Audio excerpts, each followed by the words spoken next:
বাজিরাও পেশোয়ার অভিষেক হবে কাল সকালে। কীর্তনী এসেছে গ্রামের থেকে, মন্দিরে ছিল না তার স্থান। সে বসেছে অঙ্গনের এক কোণে, পিপুল গাছের তলায়।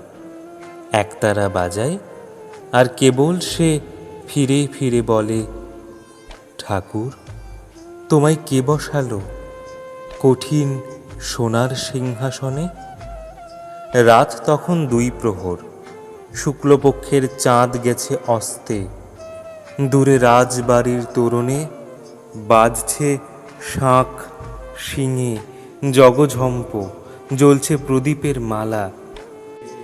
কীর্তনী গাইছে, তমাল কুঞ্জে বনের পথে শ্যামল ঘাসের কান্না এলেম শুনে। ধুলোই তারা ছিল যে কান পেতে, পায়ের চিহ্ন বুকে পড়বে আঁকা, এই ছিল প্রত্যাশা। আরতি হয়ে গেছে সারা, মন্দিরের দ্বার তখন বন্ধ। ভিড়ের লোক গেছে রাজবাড়িতে।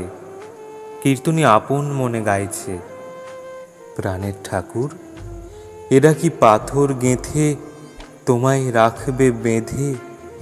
তুমি যে স্বর্গ ছেড়ে নামলে ধুলোয়, তোমার পরশ আমার পরশ মিলবে বলে। সেই পিপুল তলার অন্ধকারে একা একা গাইছিল কীর্তনে, আর শুনছিল আরেক জনা গোপনে। বাজিরাও পেশোয়া শুনছিল সে, তুমি আমায় ডাক দিয়েছ আগল দেওয়া ঘরের থেকে। আমায় নিয়ে পথের পথিক হবে, ঘুচবে তোমার নির্বাসনের ব্যথা।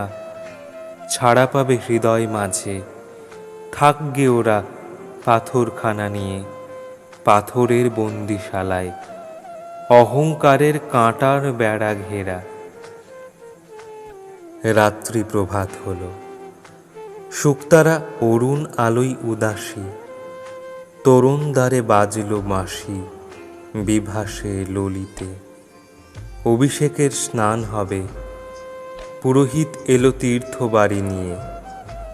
রাজবাড়ির ঠাকুর ঘর শূন্য, জ্বলছে দীপ শিখা, পূজার উপাচার পড়ে আছে। বাজিরাও পেশোয়া গেছে চলে, পথের পথিক হয়ে।